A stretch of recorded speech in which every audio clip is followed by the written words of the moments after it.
Belarus is quietly building a trap on Ukraine's northern border, and most people don't even know it's happening. Roughly 40 kilometers from Ukraine's own border, in a quiet stretch of southern Belarus near the city of Gomel, construction crews and military planners are quietly building something that should worry anyone watching this war closely. It isn't a missile site or a new airbase. It's a brand new fighting brigade, and the location Belarus chose for it is the same corridor Russia used back in February 2022 when it tried, and failed, to take Kyiv in a matter of days. Belarusian officials confirmed the new unit publicly on August 2nd, calling it the 37th Separate Air Assault Brigade. One battalion is already taking shape, with officers recruited and personnel called up, while the broader plan is to bring artillery, air defense, and reconnaissance units into the formation by the end of this year, before the entire brigade moves into a permanent base near Gomel by 2027. Alexander Lukashenko insists this is purely defensive. He says it's about security, nothing more. But that's exactly the kind of claim that should make you lean in closer rather than relax. Because the same government has spent years using the excuse of an alleged Ukrainian threat to justify building up forces it never actually needed for defense alone. But here's the twist, and this is where the story takes a very different turn. Ukrainian military analysts studying this new brigade admit they still don't know one critical detail: whether Belarus decided to build it on its own, or whether Moscow is the one actually pulling the strings behind it.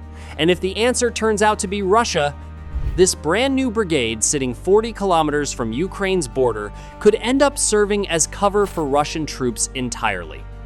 The commander behind this new Belarusian brigade, Alexander Ilyukevich, head of Belarus's Special Operations Forces, confirmed the details himself in an interview with the country's own defense ministry broadcaster.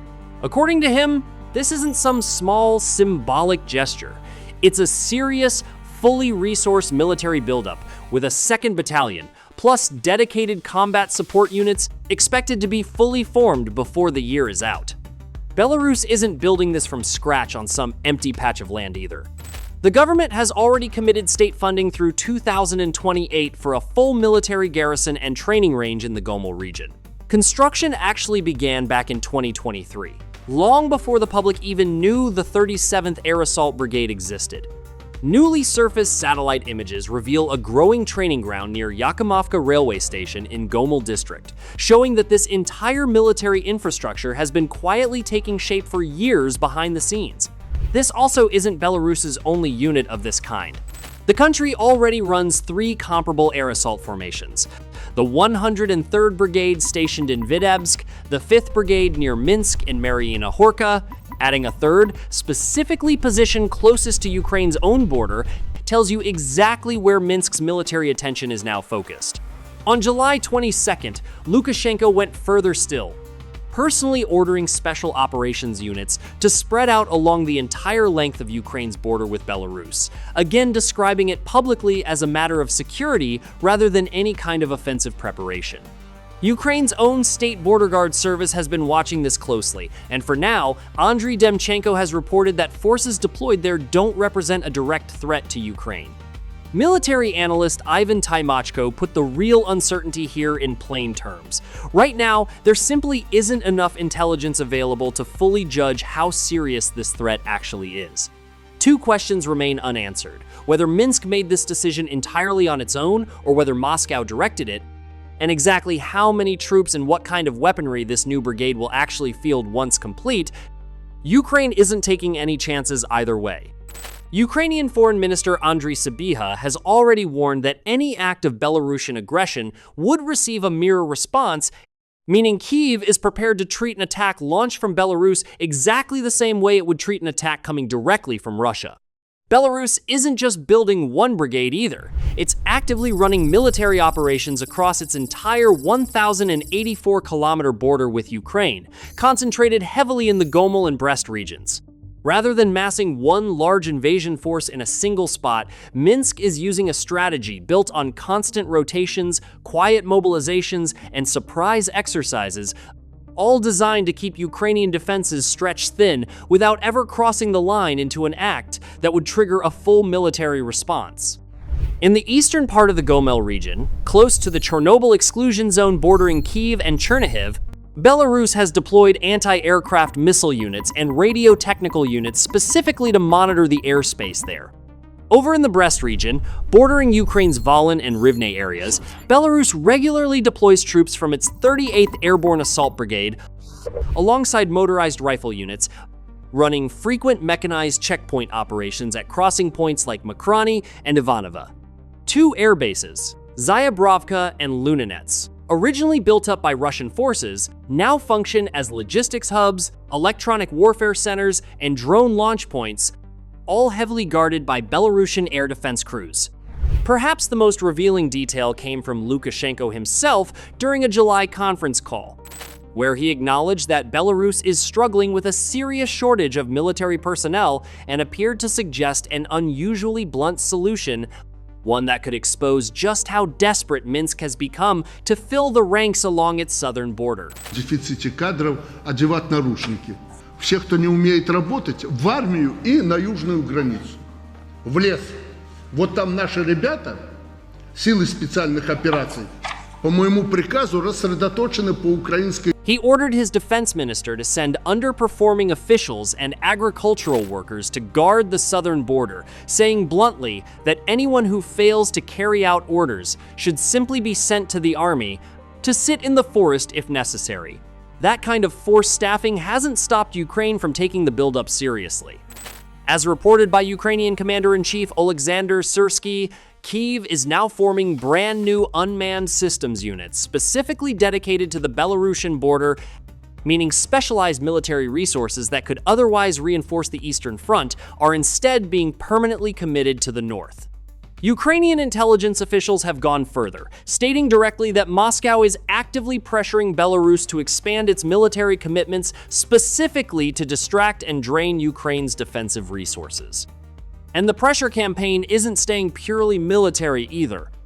Belarus recently labeled the Polish press agency's website as extremist content and separately issued a warning to Poland about a potential terrorist attack, both moves that fit a now familiar pattern: hybrid pressure running alongside military buildups to keep NATO's eastern flank countries constantly off balance across multiple fronts at once.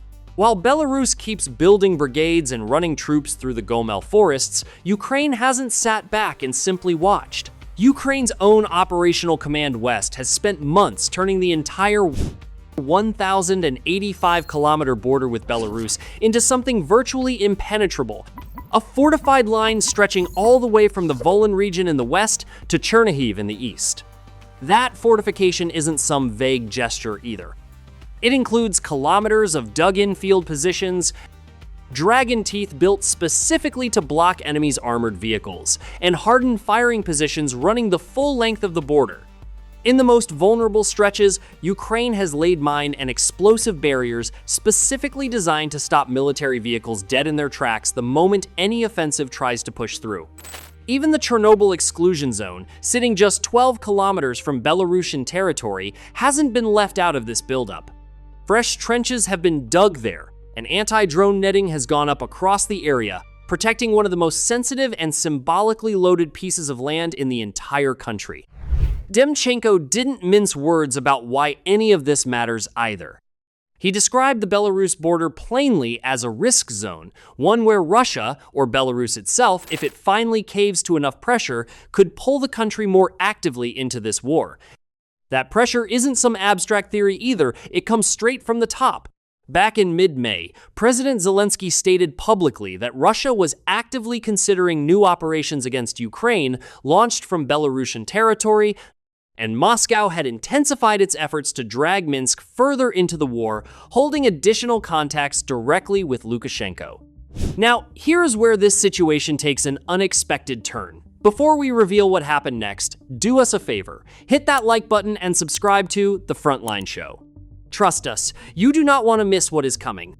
While Ukraine builds trenches and fortifies its northern border, Russia has been busy building something entirely different just across its own borders with Ukraine and Belarus, a network of launch sites purpose-built for a new generation of attack drones. Satellite imagery, leaked documents, and analysis from the intelligence firm DroneSec all confirm Russia has built or expanded at least 10 military bases specifically designed to launch large-scale, jet-powered drone campaigns. What makes these sites genuinely alarming isn't just their number, it's what's inside them.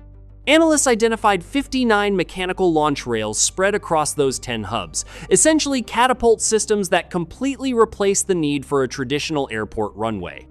That means Russia can fire off drones in rapid sequence straight from open fields and rural hideouts tucked close to the front line. One single base alone holds storage space for more than 1,000 attack drones at once, a number that tells you Moscow isn't planning some short-lived escalation, it's stockpiling for a long, sustained air campaign. The supply chain feeding all of this runs directly from factory to launch site. Drones ship straight from Russian production facilities, notably the Alabuga Special Economic Zone in Tatarstan, right to these border launch rails, creating an assembly line that goes from the factory floor to a live combat launch with almost no gap in between. Here's where the real danger sharpens. Russia has taken its drone campaign to the next level with the Geran-4 and Geran-5, both now equipped with jet engines rather than the propellers used on older Shahed and Geran-2 models, letting them fly roughly 2.5 times faster than anything Russia has fielded before. They don't just fly faster, they hit harder too. The new jet variants carry a 90-kilogram warhead, roughly double the payload of earlier models, and Ukraine's own defense intelligence agency has warned that some Geran drones are now being modified to carry air-to-air missiles, turning what used to be a one-way suicide weapon into an active hunter capable of targeting Ukrainian fighter jets and interceptor aircraft mid-flight. Their geographic positioning gives these drones an operational strike range of nearly 1,000 kilometers, close to 620 miles, putting Poland's own capital, Warsaw, directly inside that range. DroneSec's own CEO, Mike Monik, put it bluntly, stating the Kremlin has significantly expanded its network specifically to attack Ukraine while simultaneously holding NATO states at risk. Ukraine isn't standing still against any of this either. The country's own defense ministry recently approved a new Ukrainian drone for operational use with a range exceeding 2,000 kilometers, capable of reaching deep into Siberia, a direct strategic answer to Russia's own expanding base network. Ukraine has already started striking back at the source too, hitting Russian attack drone storage sites and Orion drone control stations inside Crimea, proving that targeting Russia's launch infrastructure directly is now an active part of Kyiv's counter strategy. Those same 10 drone bases aren't just about striking Kyiv either. They function as an active air interdiction campaign, systematically targeting rail lines, transit hubs, and troop staging areas across the Sumy and Kharkiv regions, specifically to choke off supply lines feeding the Eastern Front. While Ukrainian command stays locked onto watching that northern border, Russian units on the actual Eastern Front use the distraction differently, applying slow, persistent infantry infiltration, small groups quietly crawling through weak points in Ukrainian lines rather than launching any high-risk maneuver that would draw attention. Analysts call this salami slicing, a method that lets Russian units gradually wear down local defenses without ever committing to the kind of large-scale offensive that would produce mass casualties and set off alarm bells across Western capitals. Those jet-powered Geran-4 and Geran-5 drones fit directly into this same squeeze too, launched from the northern bases specifically to interdict the supply arteries feeding Ukraine's Kharkiv and Sumy defensive sectors, shrinking Ukraine's reaction time exactly where it matters most for keeping those regions supplied. That new Belarusian brigade sitting near Gomel isn't a footnote in this plan either. It's the third axis in the trap. It forces Ukraine to keep pouring engineering resources and border guard units into fortifying a 1,085-kilometer northern frontier, resources that could otherwise reinforce the east but simply cannot be redeployed while that Belarusian threat remains active and unresolved. The Atlantic Council summed up the psychological toll this creates rather well, describing Russia's multi-front pressure as forcing Ukrainian command into a perpetual guessing game never quite certain which border actually represents the real immediate threat. Watching this three-axis squeeze unfold, NATO hasn't just sat back and hoped its own eastern flank stays safe.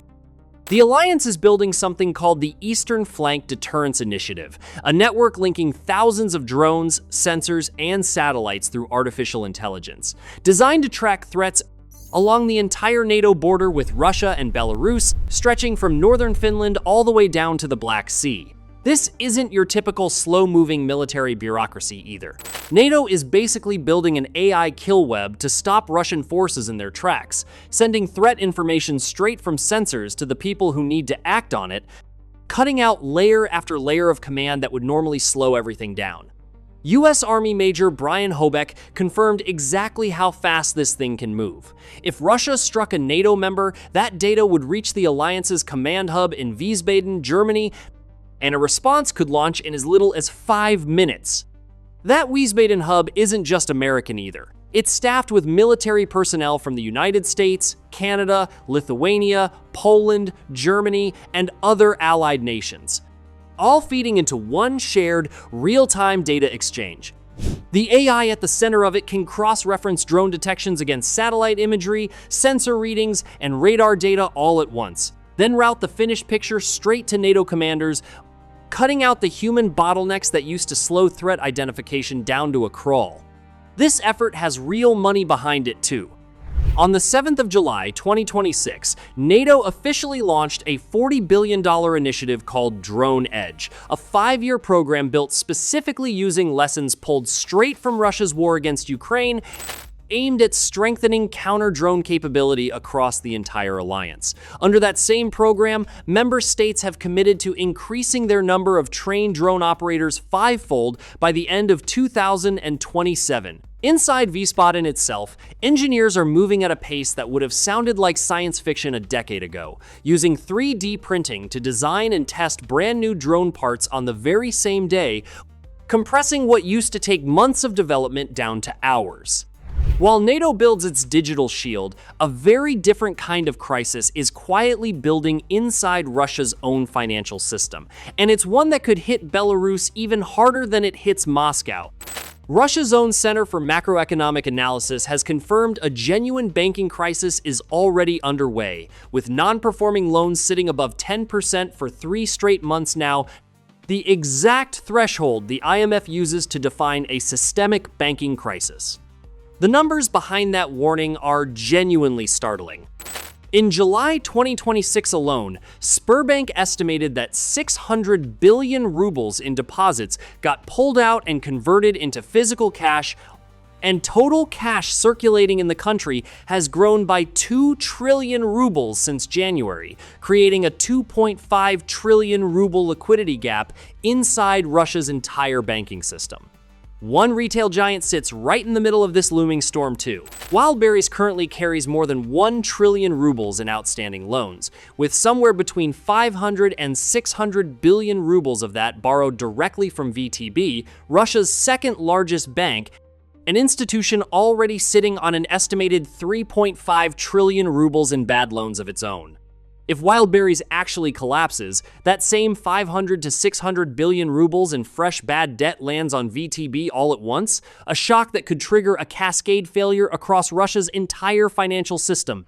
Russia is already spending 10% of its national budget just servicing bank debt, and the overall budget deficit has climbed close to 6 trillion rubles, leaving the central bank with essentially one remaining tool, printing more money, a move that only accelerates inflation and weakens the ruble further down the road. Here's exactly why Belarus can't simply watch this unfold from a safe distance. Russian bank subsidiaries control somewhere between 20 and 25% of Belarus's entire banking sector, making Belarus's financial system structurally dependent on how healthy those Russian parent banks actually are. Those subsidiary banks operate as separate legal entities with their own protected local deposits, so a direct banking collapse inside Belarus is unlikely, but the damage to the real economy could still be severe. The reason for that comes down to who those Belarusian bank branches actually lend to. Somewhere between 60 and 70% of their corporate lending goes to large enterprises, which means a genuine Russian recession would directly hammer the revenue and repayment ability of Belarus's biggest borrowers almost overnight. And roughly 2/3 of everything Belarus exports goes straight to Russia, so a demand slowdown inside Russia doesn't just threaten Belarusian banks, it threatens the country's single largest export market at the exact same time. Money isn't the only thing Belarus can't afford to lose if Russia's grip starts slipping. Right next door, an entire Russian region has already found out what happens when the lights actually go out, and that's the story we broke down in our last video. We showed you how occupied Crimea plunged into a massive blackout, leaving hundreds of thousands of people without power as Ukraine's strikes tore through the exact infrastructure Russia depends on to keep the peninsula running. If a brand new Belarusian brigade forming right on Ukraine's doorstep raised questions about how far this war could spread, watching Crimea go dark shows you exactly what happens when the pressure Russia's already under finally catches up with it. Go watch it next, because between a struggling economy and a peninsula sitting in the dark, the picture of just how fragile Russia's grip on this war has actually become keeps getting harder to ignore. This is the Frontline Show, and this war is moving faster than almost anyone is prepared for. We'll see you in the next one.